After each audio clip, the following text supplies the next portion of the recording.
क्या है आध्यात्म? दर्शन, चिंतन धारा, विद्या या संस्कृति की परंपरागत विरासत। आध्यात्म दर्शन यानी जीवन का शाश्वत सत्य।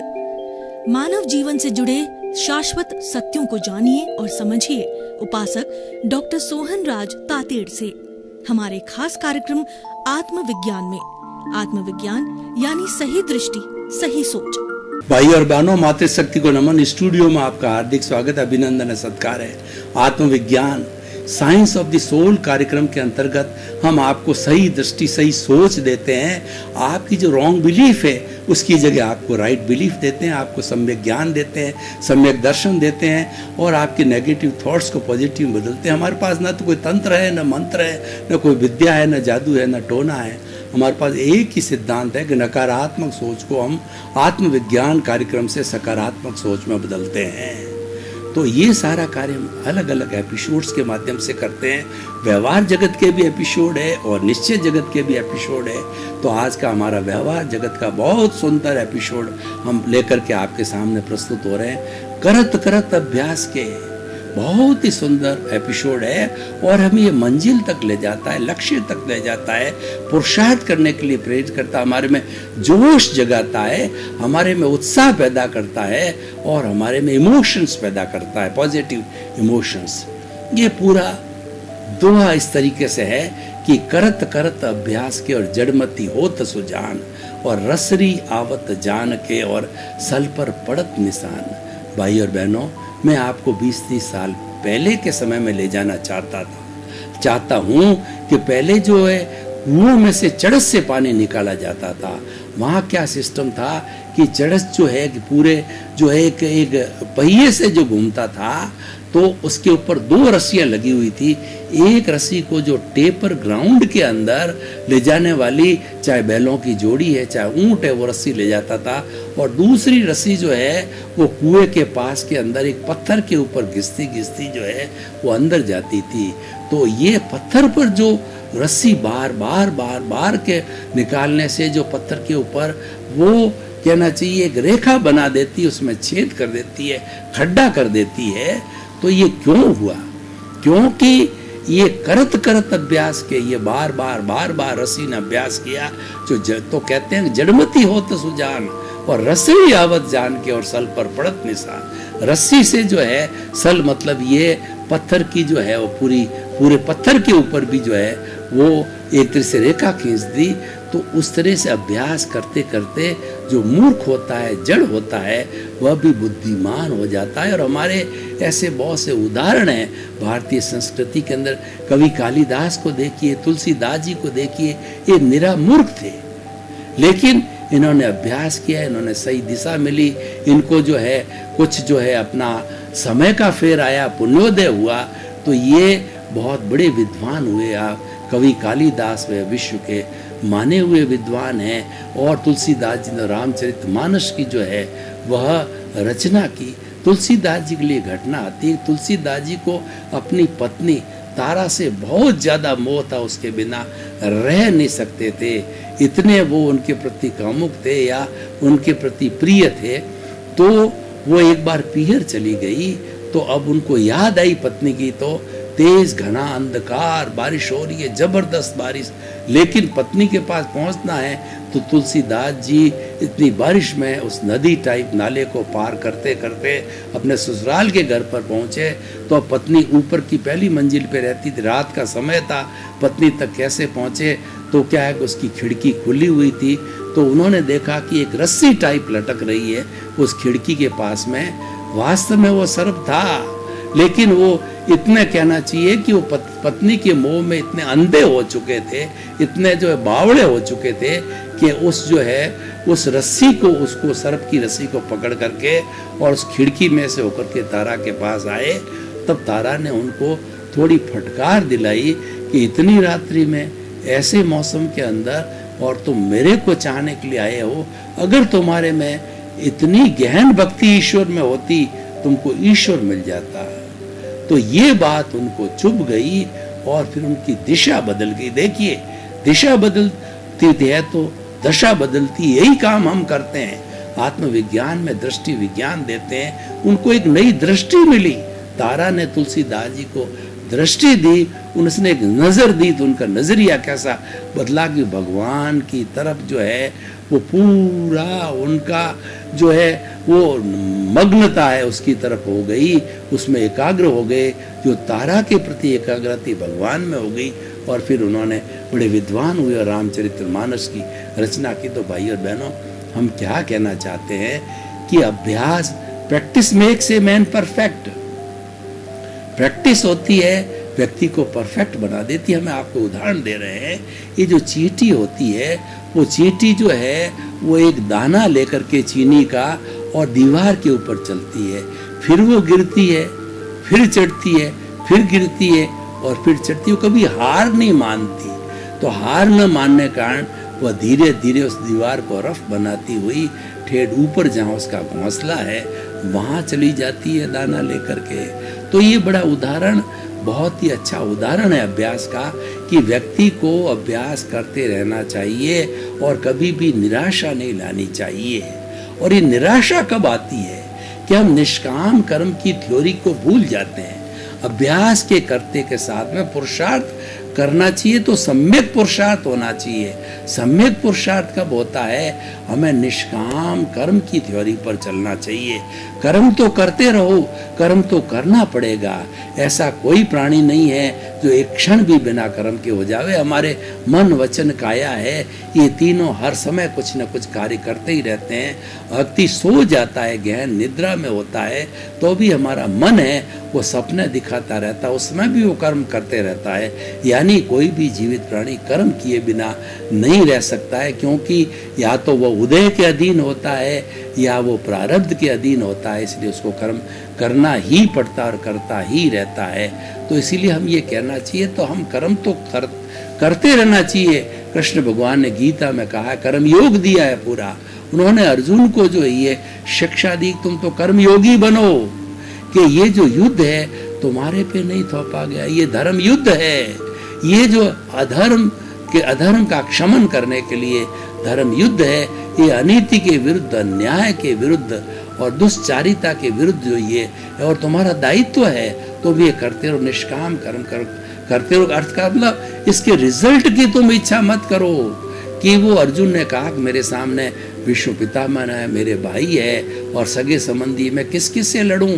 उन सबको मैं जो है मौत के घाट उतारूं, वो मेरे ही लोग हैं। तो कृष्ण भगवान ने कहा, तुम तो निष्काम कर्म करो, तुम तो अपनी ड्यूटी करो, तुम तो क्षत्रिय हो और तुम अपने आप को इन सब से अलग जो है आत्म स्वरूप में समझो। उन्होंने अपना एक विराट स्वरूप बताया कि मैं जितना आपको छोटा तुम्हारा सारथी दिखता उतना नहीं हूँ, ये मेरा विराट स्वरूप है। और मैं तुम्हें ये बताता हूँ कि तुम कर्म करते रहो, फल की इच्छा मत करो, और फल की बिना इच्छा किए तुम कर्म करते रहोगे, तुम्हें जरूर विजय मिलेगी और ये तुम्हारा दायित्व है। तो कर्म योग कहता है, कर्म योगी बनना है तो निष्काम कर्म करो, फल की इच्छा मत करो।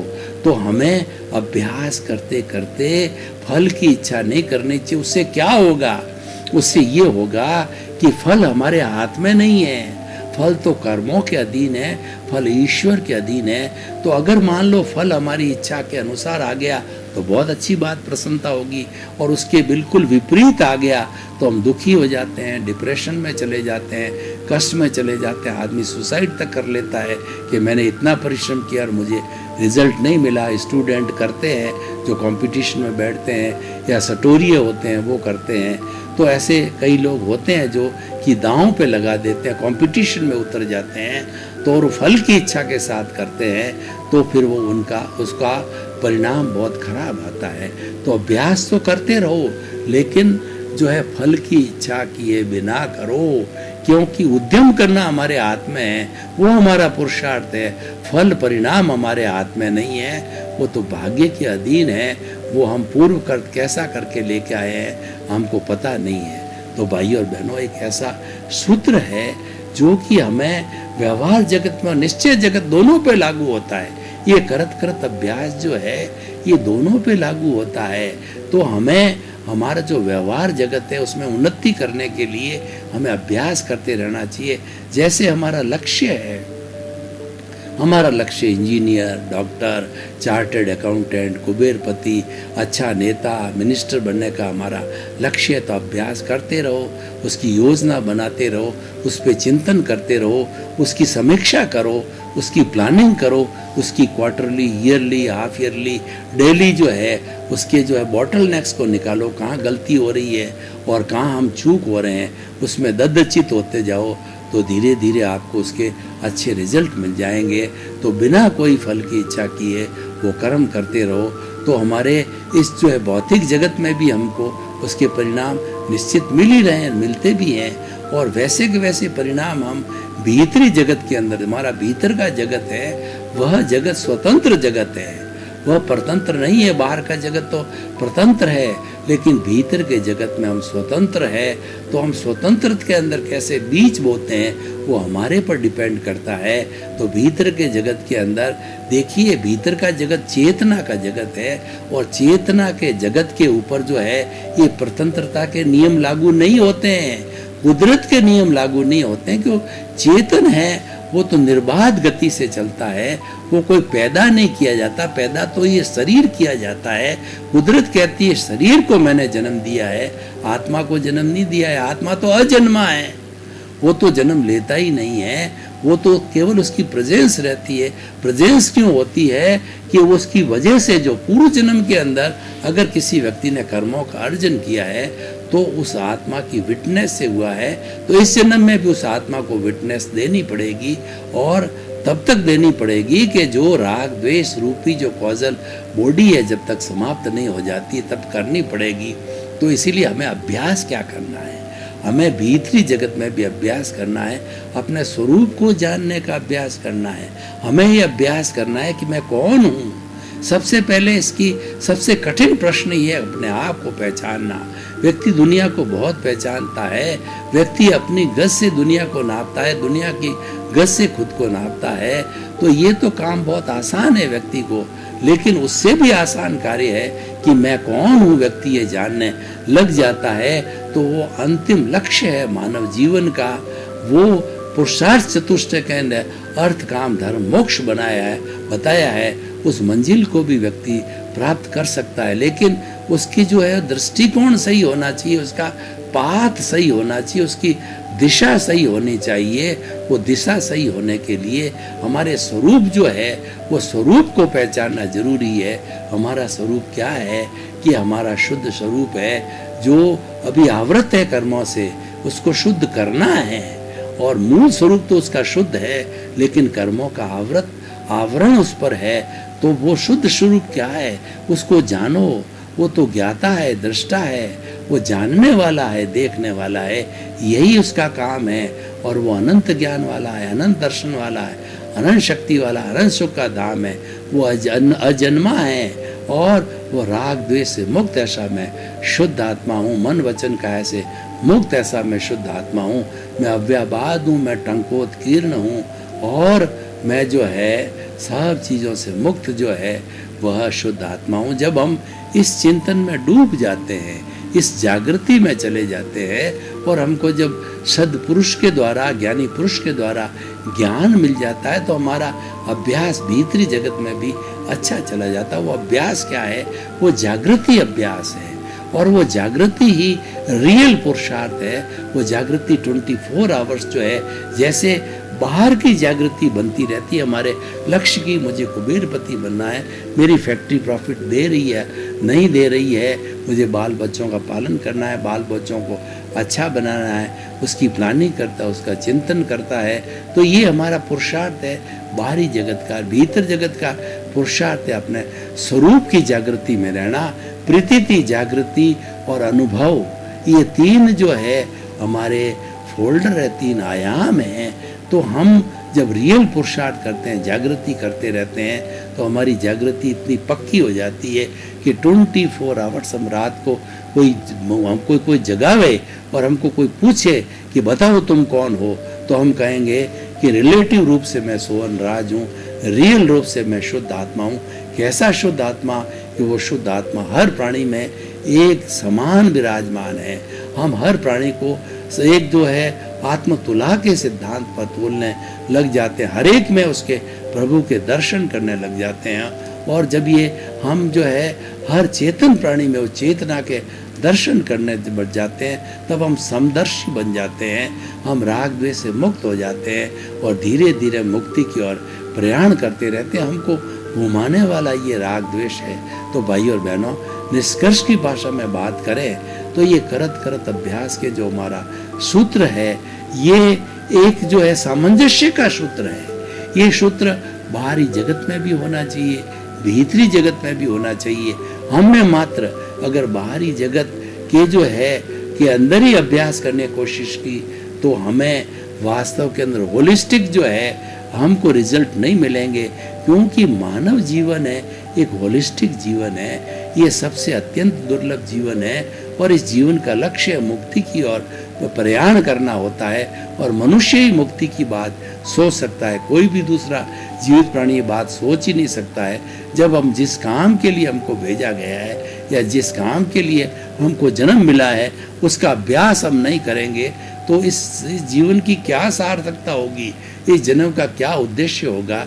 तो इसीलिए आज के इस एपिसोड के माध्यम से हम खास करके हमारे भारत के युवा हैं, 80 करोड़ युवा भारत में हैं और वो राष्ट्र का निर्माण करने वाले हैं और उनके सामने बहुत लंबा जीवन पर्याय है। तो वह करत करत अभ्यास के सूत्र को अपनाएं और अपना अभ्यास करते रहे, परिश्रम करते रहे, पुरुषार्थ करते रहे। कैसे पुरुषार्थ करना? निष्काम कर्म की शैली से पुरुषार्थ करना और हमारे भीतरी और बाहरी जगत का जो है सामंजस्य बिठा के रखना।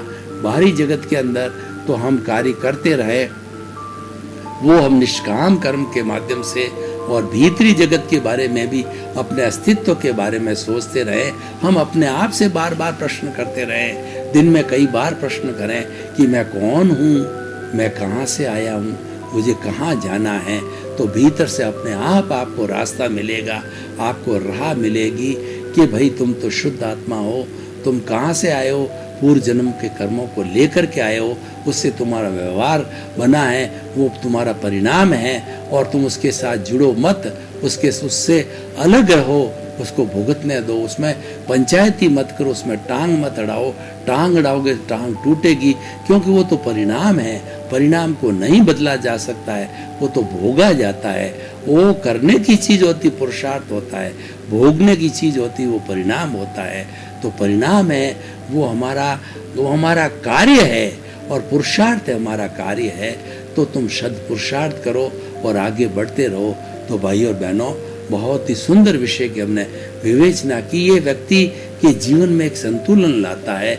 व्यक्ति जो है बाहर भी अच्छा बनता है और भीतर भी अच्छा बनता है।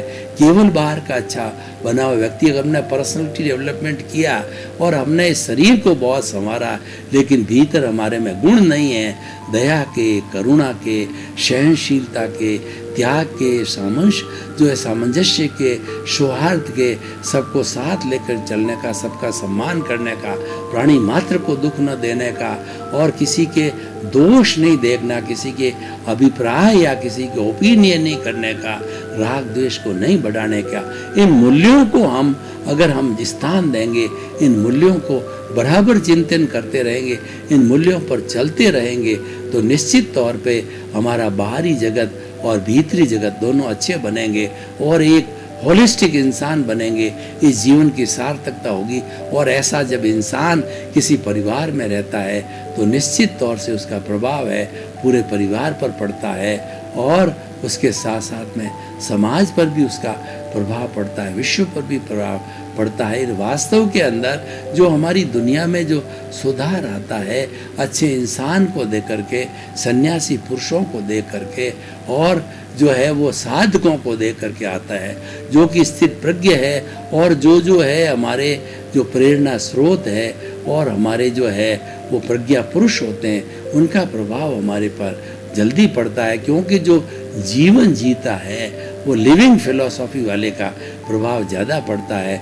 लिविंग फिलॉसफी वाले का कोई भी शब्द बोलता है तो वह शब्द जो है वो कारगर होता है। कई बार हमने देखा है कि तपे तपाए साधक होते हैं तो अनुभव वाणी बताते हैं, उस अनुभव वाणी का प्रभाव है किताबों से या पुस्तकों से या सत्संग से बहुत ज़्यादा पड़ता है, क्योंकि अनुभव जो है वह बहुत करत करत अभ्यास के, वो गहन अभ्यास के बाद में व्यक्ति अनुभवी बनता है।